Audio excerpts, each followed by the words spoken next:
పహల్గాం దాడి తర్వాత పాక్ గగనతల ఆంక్షల వల్ల ఎయిర్ ఇండియా ప్రత్యామ్నాయ మార్గాలను అన్వేషిస్తోంది. అమెరికాకు వెళ్లేందుకు రూట్ మారుస్తోంది. ఢిల్లీ నుంచి ఉత్తర అమెరికా నగరాలకు వెళ్లే విమానాలకు ప్రత్యామ్నాయ మార్గాలపై దృష్టి పెట్టింది. ఢిల్లీ నుంచి మరో నగరానికి వచ్చి అక్కడి నుంచి అమెరికాకు బయలుదేరే అవకాశాలను పరిశీలిస్తోంది. ఇందులో పాకిస్తాన్ గగనతల ఆంక్షల వల్ల అధిక దూరం ప్రయాణించేందుకు అవుతున్న వ్యయ భారాన్ని తగ్గించుకోవాలని చూస్తోంది. ప్రస్తుతం వారానికి 71 విమానాలు ఉత్తర అమెరికాకు వెళ్తున్నాయి. అందులో 54 సర్వీసులు ఢిల్లీ నుంచే వెళ్తున్నాయి. పాకిస్తాన్ గగనతల మూసివేత వల్ల ఢిల్లీ సహా ఉత్తర భారత నగరాల నుంచి అమెరికా వెళ్లే విమానాలన్నీ అరేబియా సముద్రం మీదుగా సుదీర్ఘ మార్గాల్లో వెళ్తున్నాయి. దీంతో ప్రయాణ వ్యయం, సమయం ఎక్కువ అవుతున్నాయి.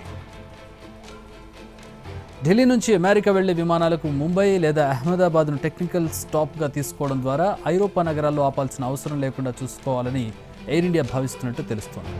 భారత విమానయాన సంస్థలకు మాత్రమే తమ గగనతలాన్ని మూసివేస్తున్నట్టు పాకిస్తాన్ ప్రకటించింది. అయితే మన దేశానికి సర్వీసులు నిర్వహిస్తున్న పాశ్చాత్య దేశాల విమానయాన సంస్థలు కూడా పాకిస్తాన్ గగనతలానికి ప్రత్యామ్నాయ మార్గాలను ఎంచుకున్నట్టుగా తెలుస్తోంది. అంటే ఎయిర్ ఇండియా లేదంటే ఇండిగో లాంటి సంస్థలు భారత్ నుంచి ఆపరేట్ చేస్తున్నాయి. భారత్కి సంబంధించినటువంటి సంస్థలు, ఈ సంస్థలకు మాత్రమే పాక్ గగనతలాన్ని మూసేసింది.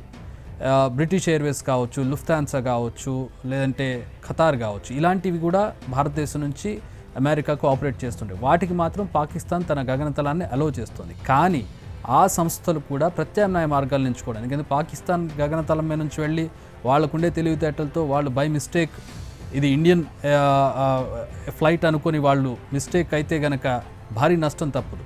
అందువల్ల వాళ్ళు కూడా ఒక ప్రత్యామ్నాయ మార్గాన్ని ఎంచుకుంటున్నట్టుగా తెలుస్తోంది. దీంతో పాకిస్తాన్ గగనతలంలో ప్రయాణించేందుకు ఆయా విమానయాన సంస్థలు ప్రతి నెలా చెల్లించే మిలియన్ల కొద్ది డాలర్ల ఆదాయాన్ని పాకిస్తాన్ కోల్పోతుంది.